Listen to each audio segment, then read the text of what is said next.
Ya, saludar a todos y todas quienes están a esta hora ya viendo esta pequeña cápsula, ¿no es cierto?, de conversación histórica que vamos a generar el día de hoy. Bueno, este ciclo de conversaciones que estamos partiendo básicamente vamos a ir abordando diferentes eh, hechos históricos que se han sucedido en nuestra provincia, en nuestra comuna de Alcagüe, con un historiador, profesor, chilote de San Juan, don Nelson Bamonde. Y saludar, Nelson, ¿cómo estás? Bien, pues, Franco, aquí al pie del cañón. Así que un gusto compartir contigo bueno, a través de hoy día de las ventajas que nos da la tecnología, poder también saludar a la gente de Alcagüe, de Chiloé, a los amantes de nuestra cultura. Y esos son los temas que a nosotros siempre nos convocan, así que un placer compartir contigo nuevamente. Uno de los hechos históricos yo creo que más relevantes y de los cuales más se recuerda y también de los cuales más le debemos es un hecho que ocurrió en nuestra comuna de Alcagüe, específicamente en el sector de Mocopulli, la batalla de Mocopulli, en el contexto, ¿no es cierto?, de los intentos de la nación chilena en generar la anexión del territorio insular a, como dije anteriormente, a Chile. Para entrar en conversación, Nelson, un investigador, una persona que ha estudiado mucho estos temas, cuéntanos un poco en qué los contextos, el contexto en que se genera este notable hecho histórico. Bueno, sucedió hace 199 años, en 1824, que se produce la segunda campaña por intentar, de parte de la República de Chile, anexar el archipiélago de Chiloé a la naciente república. Recordemos que esto se logra definitivamente en 1826. Eh, y bueno, esto había sido una guerra larga de independencia que había partido, como todos sabemos, en un proceso en 1810, y donde Chiloé cobra protagonismo eh, dentro de estas guerras por la independencia, porque en 1813 el virrey de aquel entonces envía un contingente de oficiales en, que llegan en enero de 1813 a Chiloé. En ese tiempo la sede del gobierno era Ancud, pero se conocía como San Carlos, el puerto de San Carlos. Y allí vienen con la instrucción de reclutar tanto a soldados de tropa como a milicias del archipiélago para iniciar la reconquista de Chile, es decir, sofocar este intento de independencia que estaban produciendo sobre todo los hermanos Carrera, y es así como se forma un contingente de más de 1.200 soldados que después Chiloé va a seguir enviando. En ese mismo año llegan a más de 2.000 los chilotes que están combatiendo junto con valdivianos desde Concepción hacia el norte, y esto termina con un desastre de Rancagua. Después los chilotes siguen combatiendo en Perú, los distintos batallones, en fin. Pasan muchas cosas. Viene el famoso cruce de los Andes, ¿cierto? El Ejército Libertador.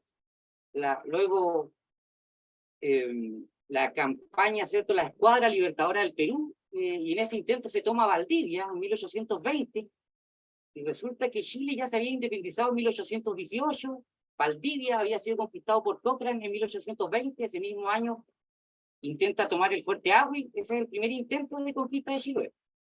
Y pasarían 4 años para que se produzca lo que nosotros, bueno, recordamos cada año, que es el desembarco en Dalcahue y el combate de Mocupillo. 1824. El 1824, claro, el desembarco de tropas chilenas se produce a eso de las 3 de la tarde del 31 de marzo de 1824, y el combate en Mocupulli se va a producir al otro día, el 1 de abril, pasadas las 1 de la tarde de ese año. Eh, Cuéntanos cuáles son las principales etapas de eh, para llegar al desenlace de la batalla de Mocupulli, ¿no es cierto? Empieza con el desembarco, posterior a eso, ¿qué prosigue? Claro, mira, lo que pasa es que primero está el plan de Freire.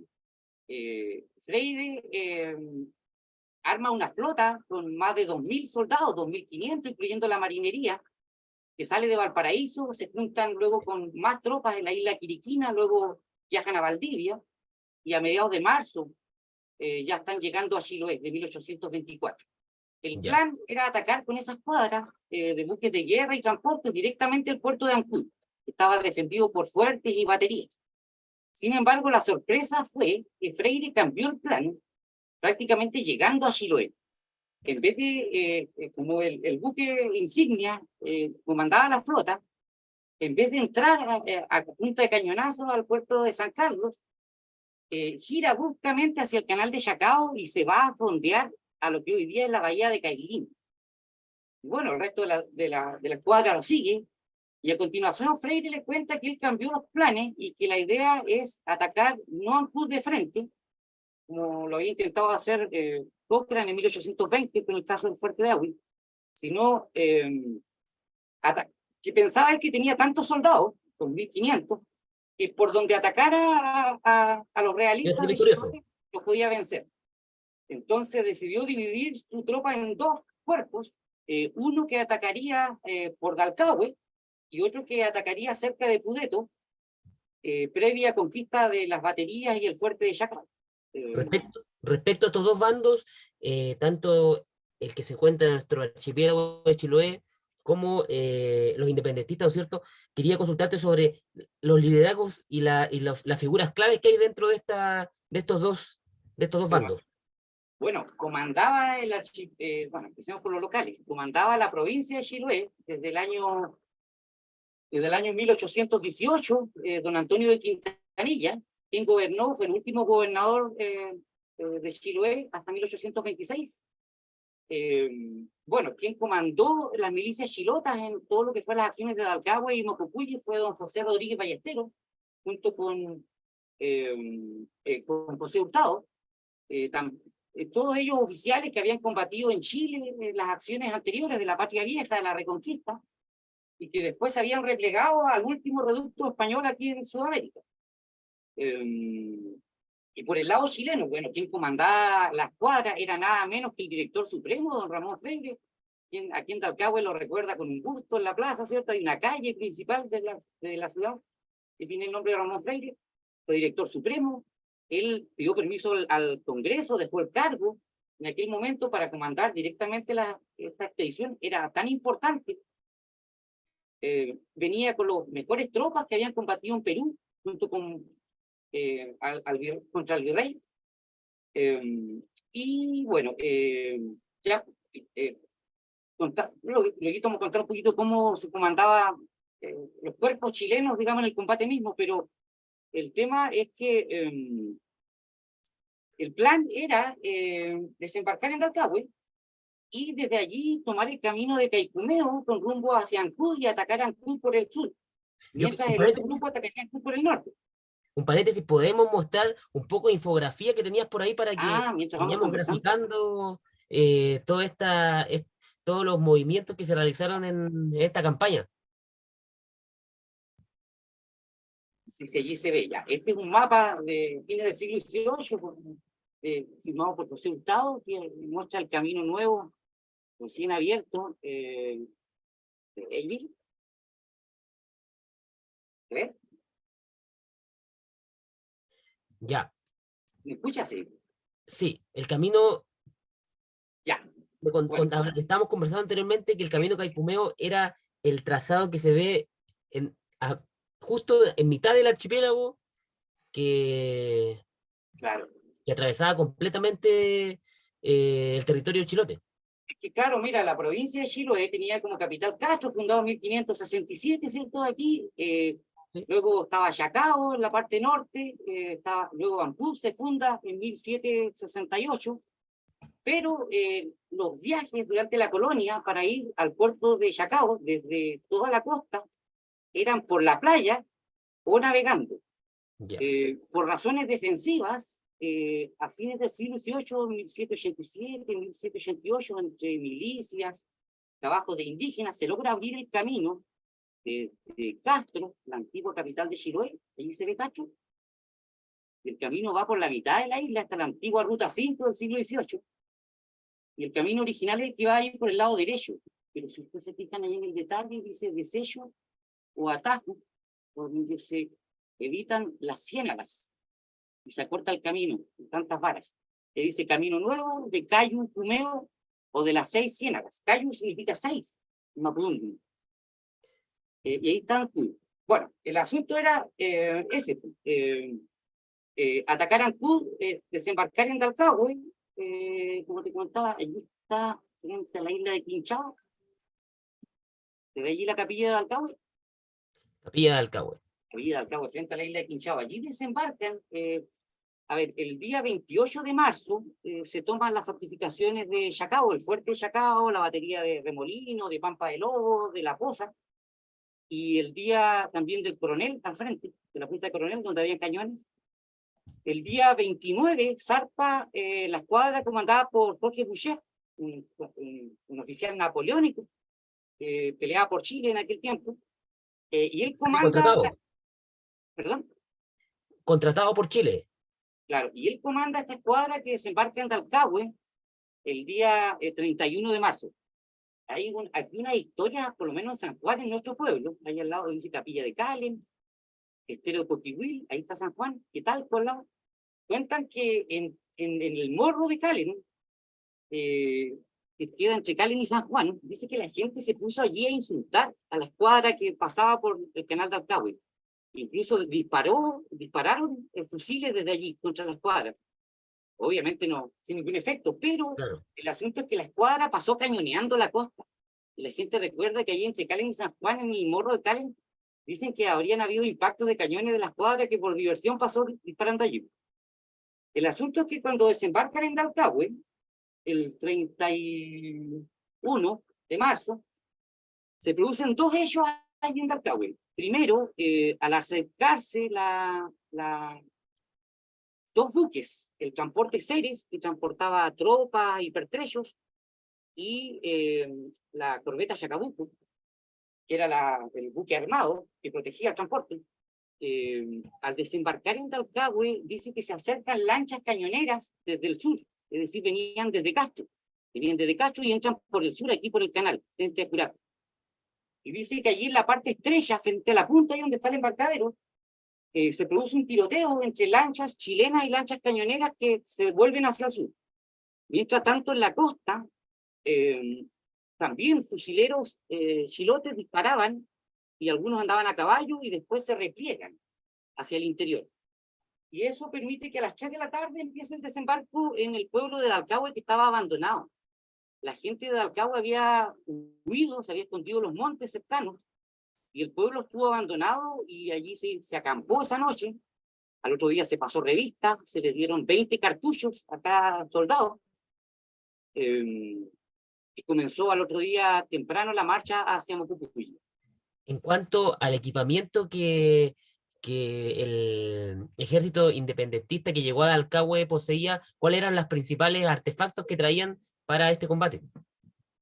Bueno, venían básicamente 3 grupos que más o menos conformaron unos 1000 soldados chilenos, los que se embarcaron en Dalcahue, cerca de 1000, entre 900 y 1000. Un grupo comandado por la vanguardia, la primera compañía, comandada por un inglés, por Vic Tupper, el centro, comandado por el comandante Jorge Boucher, que también tomó Valdivia, se había tomado antes Osorno, eran compadres, follaban, y la retaguardia iba comandada por Rondizoni. Te iba a comentar algo muy interesante, que siempre se habla del camino histórico. Tú has visto que camino entre Dalcahue y Astillero, hay un sector ahí llegando a Coñucoigüe que dice camino histórico. Lo digo.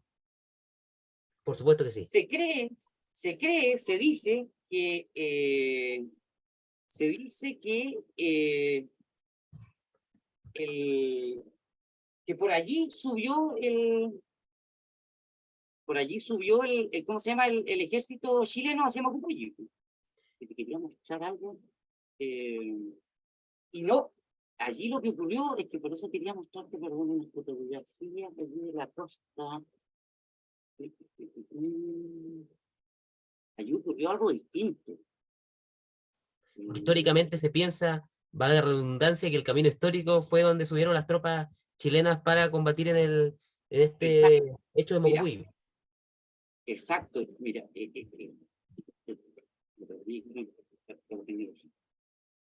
Claro, mira. Mira esta fotografía de los años 50, antes del terremoto. ¿Se ve allí, no? Sí, Esta fotografía de los años 50, antes del terremoto, y Dalcahue está allá al fondo. Entonces, esto está tomado, ahí se ve la torre de la iglesia de Dalcahue, se ve, ¿no? Sí. Ese sí, sí, pueblo clarito, era por el que supuesto. ese pueblo estaba abandonado cuando se produce el desembarco. Y aquí en medio del canal, en la parte angosta, se produjo el tiroteo entre las lanchas cañoneras. Y aquí en la parte izquierda que yo estoy mostrando, por allí se puso la milicia chilota disparando contra los chilenos para evitar el desembarco. Es por ello que son las milicias chilotas las que en realidad suben por el camino histórico hacia Mocupulli y Para allí deciden emboscar a esperar, los chilenos al día siguiente. claro. En Se pierde, cambio, el camino ¿ya? a Mocupulli, que era el empalme entre la capilla de Dalcahue y el cruce con el camino de Caicumeo, que era lo que pretendía hacer los chilenos, en realidad ellos subieron por Dalcahue, ellos subieron directamente por la avenida Mocupulli Por la hacia avenida Mocupulli. Mocupulli, claro. Exacto. Y allí fueron emboscados allá en esa zona, la herradura. Mira, te Claro, en el quería... contexto también de que el camino que actualmente es camino histórico era un territorio lógicamente más manejado por los habitantes de Chiloé. Los locales, claro, los locales a todo esto se Sí, alimentaban de ulpo, de harina tostada, y unas papas que andaban trayendo, esa era la milicia chilota. Se ve aquí un mapa del ferrocarril, ¿no? sí, Mira, si hacemos acercamiento,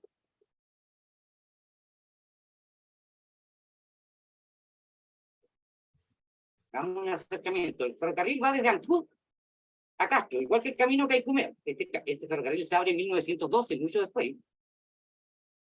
Y aquí está la parada de Dalcahue, que viene siendo la estación de Mocupulli, ¿cierto? Algo interesante, aquí están las alturas. Ustedes se fijan, hacia Ancud se va bajando, se va subiendo, la parte más alta es Mocupulli. Ahí son las alturas más altas por donde pasaba el ferrocarril. Y allí se ve, lo que allí se ve en color rojo, son las estaciones y el trazado del ferrocarril, ¿cierto? Y lo que se ve arribita, hacia el este, es el camino de Caicumeo. Dice ahí camino de Caicumeo. Entonces el ferrocarril, el camino Caicumeo y la ruta 5 no son los mismos caminos. Pasa por los altos de Pindapuyi, y aquí está. Uno viene desde Castro el camino Caicumeo, pero ahí en Dalcahue es la avenida Mocupulli por donde se subía al empalme. Y aquí, llegando al cruce, se produce el combate del de abril. abril. Sí. Ya, después de este desembarco, después de este fallido intento de no desembarco de las tropas chilenas de parte de los chilotes, se produce el establecimiento por una noche, ¿no es cierto?, del ejército independentista en Dalcahue. Los chilotes suben por camino histórico, ¿no es cierto?, para generar la espera y la emboscada posterior hacia el ejército independentista. Al otro día, ¿no es cierto?, hacen revistas, entregan los cartuchos, entregan la implementación, suben por Avenida Mocupulli, nos quedamos ahí. Sí. ¿Qué sigue después de esos hechos? Las tres columnas, la que dirigía Vitúper con el 1, el 8 que dirigía Boucher y Rondizoni, marchan en columna. El camino era un camino angosto. O sea, el lugar fue elegido para una emboscada. Luego se va a producir el combate, pero en realidad lo que se hizo y planificó fue una emboscada. Se conocía el lugar, se sabía que el único acceso al camino de Caicumeo era un estrecho sendero, que además en la época del año había llovido, y esas son las ciénagas de Mocupulli, ahí llegando a la curva, Y resulta que, Llegando a la curva después de Mocupulli Bajo. claro, claro, a eso de las 12 del día iban marchando en columnas de a dos, como fila india, pero en columnas de a dos soldados. Ese era lo que permitía el ancho del camino. Un camino, Y una dice huella. que a eso de las 12, cuando ya llegan al bajo, que donde, si bien es cierto, era un claro, pero era un pantano en aquel tiempo, allí descansan hasta las 1:30 el ejército chileno. Y dice que iban al son dice que iban al son de banda, de la banda militar, iba tocando cajas y pífanos para divertir a la tropa. Entonces ahí uno va pensando también en los distintos errores que cometió eh, la tropa chilena. Imagínate, van a ser emboscados, no lo saben, no han desplegado escuadrones o soldados que vayan en avanzada, van marchando en fila, casi como un desfile, y durante esa 1:30 que descansan en el Bajo Mocupulli, toca la banda.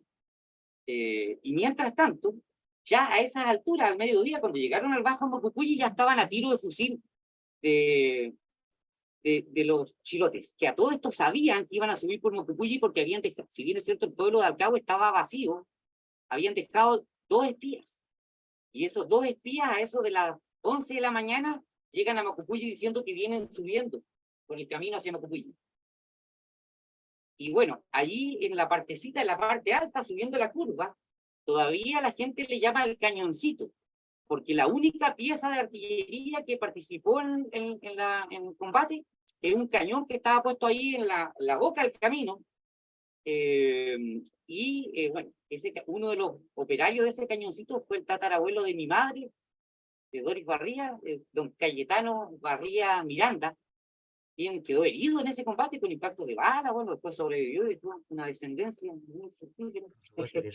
Y bueno, y de San Juan también, a propósito, un paréntesis, también recordar a don Evaristo Ojeda también, que fue muy amigo y compadre con don Cayetano, y ellos fueron de los que mi pueblo se recuerda que combatieron ahí en Mocupulli, pero en realidad combatieron milicias de Quinchao, de Dalcahue, de Castro, de Putemún, de distintas partes de Chiloé.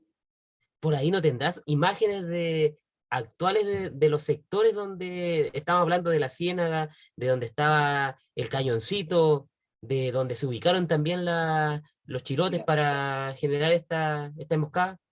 mira, esto fue medio a la rápida, una pequeña carpetita aquí con imágenes, pero bueno, ahí sería un cañón de campaña, una pieza de menor calibre, que en este caso se cargaba con metralla, es decir, con distintos, hasta piedra le ponían para, tal como una escopeta, por el objetivo de causar el mayor impacto posible con distintos tipos de municiones. Bueno, allí, bueno, todos conocen el cruce Mocupulli, ¿cierto? Allí en la fotografía, en realidad lo que se ve al fondo es el monolito, allí se alcanza a distinguir, ¿cierto? Donde los profesores, hace varias décadas atrás, levantaron allí un recordatorio de que allí ocurrió el combate en Mocupulli. ¿Se ve la fotografía, no? Bueno, Se ve claramente. desde estos altos comandaba a las milicias, desde esos altos, habían no solamente gente avistando, sino también fusileros disparando desde los altos, estaban amarrados a los árboles desde la noche anterior, y otros, por supuesto, en distintos lugares, detrás de troncos, aprovechando todas las ventajas del terreno, y desde allí el combate se libró aquí hacia el lado izquierdo. A ver, estas fotos están medio desordenadas. Bueno, ahí se alcanza a ver unos uniformes de milicias, ¿no? Como para hacerse una idea de cómo se vestían los, los realistas en aquel tiempo. Así se ve. Sí se ve. Mira, bueno, todo esto allí un esquema de las lanchas cañoneras utilizadas para evitar el desembarco en Talcahué. ¿Cómo fue el desenlace de esta emboscada, de esta batalla que en realidad no duró más, no duró un lapso largo de tiempo? Mira, voy a pasar fotos más o menos rápido. Mira, el combate empezó, bueno, a eso de las 1:30 de la tarde, cuando se reanuda la marcha, dan los primeros pasos y cae una granizada de balas sobre las tropas chilenas. El asunto es que en menos de 2 horas los chilenos tienen más de 90 muertos, 200 heridos, 14 oficiales caídos, entre ellos 4 muertos en el mismo campo de batalla. Fue un desastre, se peleó hasta la tarde. Entre los chilotes se cree que cayeron entre bajas más o menos unas 120, 200.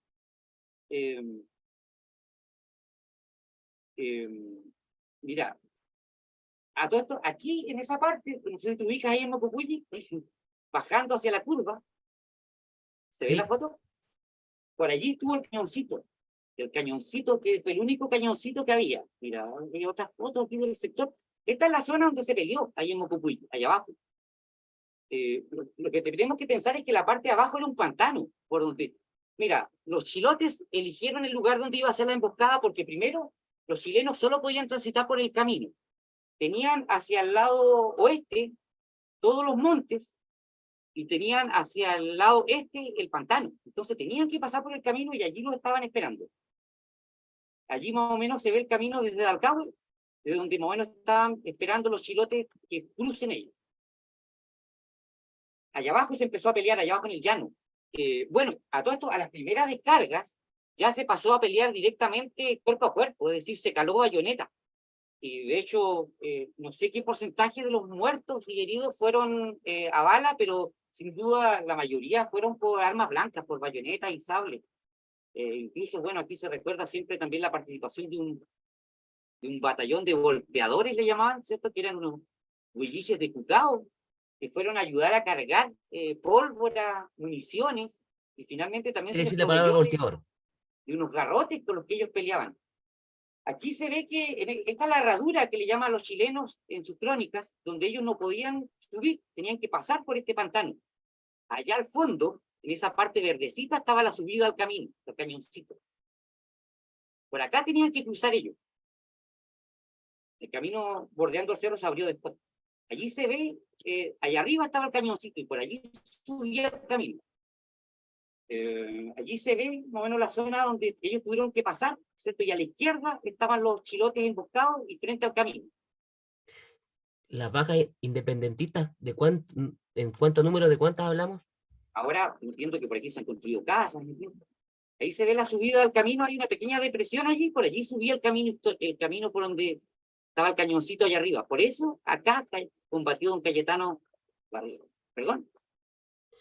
Te preguntaba en torno a las bajas independentistas, ¿de cuántas estamos hablando de esto, en este lapso de 2 horas de combate? Bueno, mira, eso es lo dramático. El tema es que se produjo todo un conflicto. Mira, bueno, ahí se alcanza a ver unos códigos que más o menos del mismo sector, donde se ve más o menos todavía el follaje que cubría en aquel tiempo. Seguramente muchos de esos árboles son testigos del combate. Mira, lo interesante es que cuando comienza la balacera y el combate cuerpo a cuerpo, entra en acción la compañía del inglés Big Tupper, secundada por el cuerpo 8 de Boucher. Sin embargo, el cuerpo número 7, que iba a la retaguardia de Rondizoni, se negó a combatir. Incluso después le quisieron hacer un juicio de guerra. Se dice que, entre otras cosas, porque estaban impagos los soldados, porque habían ido a combatir antes a la escuadra al Perú y después lo habían traído a combatir a Chiloé y todavía les pagaban.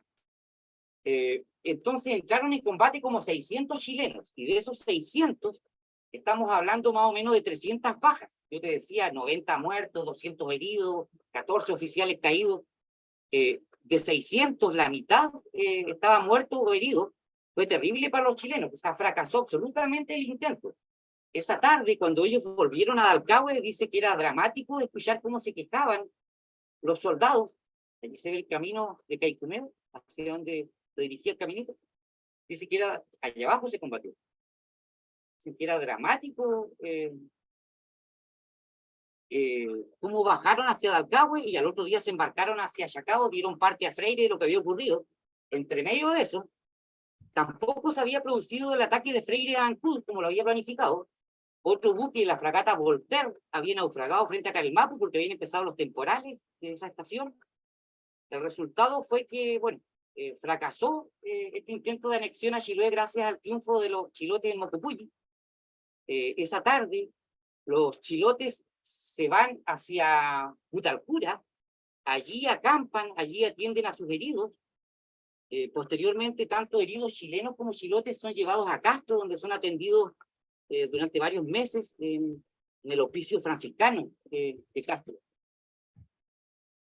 Y bueno, pasarían 2 años para que haya un tercer intento, nuevamente liderado por Freire, que seguía siendo director supremo y que quería lavar su honor, y comandó una tercera escuadra mucho más poderosa, que es la que finalmente triunfa en los Altos de Bellavista, en 1826. Después, lógicamente, de esta campaña que tuvo fracaso en los Altos de Mocopuy y que también conmemoramos el día 1 de abril de cada año, este sábado, ¿no es cierto?, se cumplen 199 años y el próximo año se cumple el bicentenario de la batalla de Mocopuy. Y yo creo que en lo personal estamos en deuda con este hecho histórico, ¿no es cierto?, a nivel tanto de salvaguardar y de proteger este sitio y también de poder difundir esta historia. Así es, yo cada vez que paso por allí, y no es demagogia, uno se conmueve al pensar que allí quedaron 500 personas muertas en ese lugar, que dieron su vida por un compromiso que no podían romper. O sea, ¿por qué los chilotes pelearon por su rey? ¿Y por qué no se pasaron inmediatamente al bando patriota cuando habían sido intimados a rendirse y eso? Y mantuvieron una porfía defensa hasta 1826 porque no podían, porque su honor estaba en juego, su compromiso. Cada vez que asumía un soberano, todo español, todo ciudadano del Imperio Español juraba la corona y bueno, había obviamente el otro bando independentista con el que se vieron enfrentados y los chilenos también, por supuesto, sentían un patriotismo y cada Exactamente. uno dio la vida por una causa y yo por lo mismo siento que efectivamente en ese lugar, como en otros lugares históricos donde han habido batallas, no es que a uno le guste conmemorar las guerras y las batallas, eh, sí, porque a uno le gustan los militares, sino porque ahí peleó mucha gente. Y uno quiere a su gente, pues, uno quiere a su tierra, y estas cosas no deberían olvidarse. Hay intentos de historiadores por contar estos hechos, tanto chilenos como chilotes, desde distintos puntos de vista, pero hay mucho que hacer y sobre todo comprometer a la comunidad, en fin, Exactamente. a las Comunidades, instituciones, porque instituciones, este no es un claro, hecho de la comuna de Alcagüe, este es un hecho que fue la defensa de Chiloé, lo que se libró allí. por supuesto que sí. En breves palabras, en torno a la anexión, porque este fue el segundo intento, y en el tercer intento recién se logra la anexión definitiva del archipiélago de Chiloé a la nación chilena. ¿Cuáles fueron los, el, el significado de esta anexión en torno a la gente de nuestro archipiélago? Bueno, no olvidemos Muy que Chile, personalmente. Chile eran 3 provincias. Era la provincia del norte, ¿cierto? Donde estaba La Serena, la provincia de Coquimbo, la provincia de Santiago y la provincia de Concepción. Por eso el primer escudo tiene 3 estrellas. Y la cuarta provincia va a ser la provincia de Chiloé. Bueno, obviamente Chile se va a incorporar en un momento en que se están probando distintos ensayos constitucionales. Muchos nos recuerda nuestra época actual. Tuvieron varias constituciones hasta que se estableció la definitiva en 1883. Pero en 1826, bueno, se va a crear la provincia de Chiloé y va a comenzar una administración muy distinta de la que hubo en el periodo anterior, donde este país se va a volver centralista desde un comienzo y las decisiones se toman en Santiago. Y de Santiago el presidente nombra al intendente de la provincia y nombra a los gobernadores departamentales y nombra a los subdelegados y a los jueces de distrito y el país se gobernó así hasta el año 1891, cuando entre otras cosas se crean las comunas, entre otras la comuna de Alfaro. Así que desde ese momento los ciudadanos pudieron elegir autoridades locales por primera vez. Claro. Desde nuestra independencia, a veces nosotros no entendemos mucho cómo se gestó este proceso de convertirnos en una nación, un Estado-nación, y no fue fácil. Los chilotes, después de 1826, quedaron muy mal. Más del 20% de la población fue a las armas, quedaron muchos muertos, gente que no volvió nunca más a Chiloé en las campañas en Argentina, en Perú, en Chile Central. quedaron huérfanos, quedaron viudas. La producción de Chiloé se perdió porque faltaron brazos para trabajar, porque todos estaban preocupados de la defensa. El comercio que había con Perú y con los otros puntos del imperio también se perdió. Chiloé decayó absolutamente en los años que siguieron a la República. Uno de los temas positivos seguramente fue las escuelas.